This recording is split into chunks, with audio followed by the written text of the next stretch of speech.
YouTubers, Glenda here. Wanted to ask you a question today. I've been kind of meditating on the fiery rain word that I found that I put out in 2 videos last night. And you know, anybody that watched those videos, if you're in the same position I am, you're probably thinking, okay, am I ready? Am I going to get the rain or am I not? And obviously that's on your mind if you seek to please God and do everything, you know, that He wants you to do. So I've been thinking about that and wondering, you know, if I have in any way disqualified myself from receiving that awesome end-time gift when it comes. And I started thinking about other things. And I came across a word that I wanted to read you. Now, this is not a recent word, but it's a good word. It's a word that a man named Timothy Snodgrass was given back in 1984, the end of 1984, so it's pretty old, but it's not real old. It's not too old to be good. It's out of a book called It Is Finished.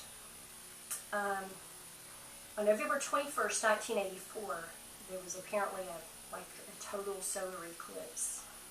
And he wasn't paying much attention to that, but when it happened to be on that day that this happened, and so he remembered the day. At 7:14 p.m., I was caught up into the heavens and shown a different kind of eclipse that would leave a permanent mark on my memory. I was shown an eclipse of lost destinies. After being taken by the angel of the Lord into a vast place in the heavens, which could only be described as a valley or graveyard of lost destinies, a great sadness came over me as I saw the sun in its brilliance setting in the beautiful evening sky, suddenly darkened by an eerie shadow which consumed the light. As the sun was blackened, I saw a very precious destiny of one of the souls of men fall from its place in the heavens, and the angel of the Lord cast it into outer darkness. And he goes on to talk a little bit more about that. And he said, what a terrible thing to behold the valley of lost destinies, where the sons of men had traded their eternal birthright for a cup of soup. In this valley were great gifts, songs, inventions, callings, assignments, missions, and a myriad of destinies which were not accepted by the chosen recipients. Every destiny which was rejected broke the heart of God, and it grieved Him so much to remove the destinies from His chosen sons and daughters, pearls of great price given by the Creator, rejected and thrown back into the face of God. That alone, if you love God, really makes you sad. Every son and daughter of God is unique and has been given their own destinies and callings in the earth, but many live their entire lives without taking the time to ask God who they are and what their destiny and eternal birthright is. And then suddenly, without warning, there comes a point of no return. If the destiny is not embraced by a certain date, it is lost forever. I don't know about you guys, but that really made me stop and think.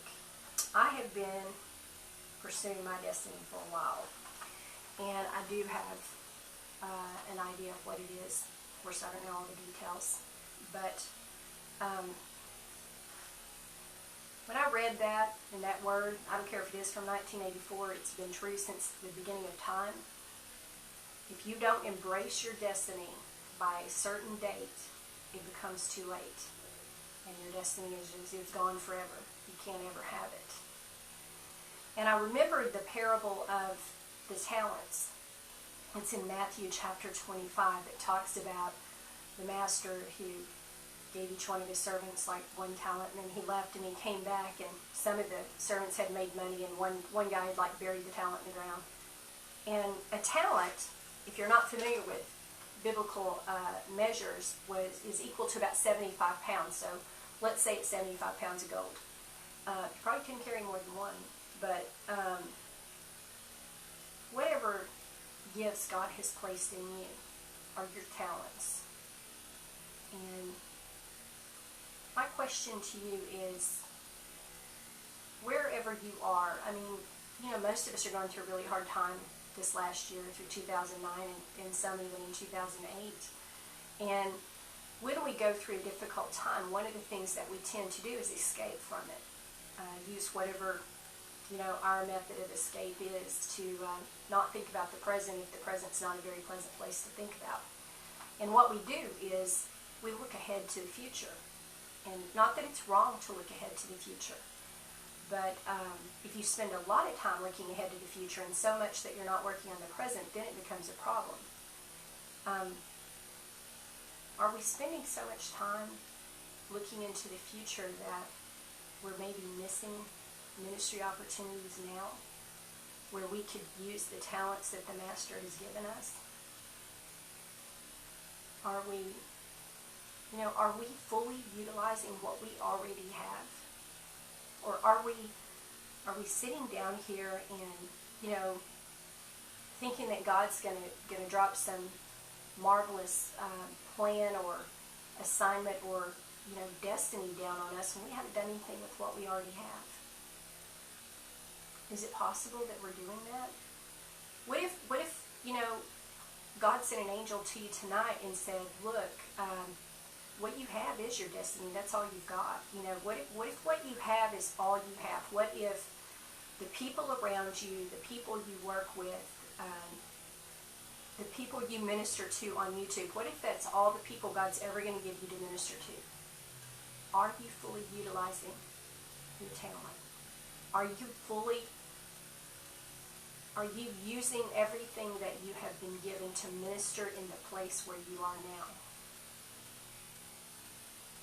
And if the answer to that is no, can we really expect God to give us anything else? Can we really think that He's going to give us more if we're not taking care of what we already have? I really think that we should think about that. I think that we need to really examine our lives and look at, where we spend our time and our energy. Everybody lives someplace. Everybody has neighbors or coworkers or someone, friends. You have someone that you come into contact with every day or every week. And are we using what we already have? And could it be that we have not been promoted because we're not? Is it possible that those of us who are sitting here thinking, okay, Lord, I know you told me that such and such was going to happen. Where's it at? Not that God has to work on our timetable, because He by no means does, but could it be that what He's waiting on is for us to get a clue and use what we already have to the full potential before He's, we have to show ourselves faithful with what we've been given. Because to whom much is given, much is required. Why would He give us more if we're not using what we already have? I just have really started thinking about that this afternoon, and I just wanted to pass that on to you guys and see what you think about it. It just, most of the time that we think we're waiting on God, He's actually waiting on us. And I think we really have to examine these kind of things and make sure that we are showing ourselves faithful. And yes, we need to spend time in the Word, and we need to spend time praying, and if we're called to, we need to fast. But we also need to bear fruit. And we also need to be witnessing, and trying to lead the lost to Christ in some form or fashion. So, I'll leave you with that, but I think those questions are worth pondering, and I know they've gotten me thinking. I want whatever destiny God has for me. I don't want to blow it. I don't want to be disqualified from it. I don't want to miss it. I can't imagine the heartbreak that would cause. It is just, I can't even think how horrible it would be to find out you've missed your destiny because you played too long in the world, or you didn't use what you had. It's just a horrible, horrible thought. You have to live the rest of your life with that. Just living a regular life because you threw away what God gave you, or you didn't use your time and you ran out of time. So maybe I think about that more because I got saved late in life. I don't know. But anyway, that's my thought. And thanks for watching, and I hope everybody has a great night.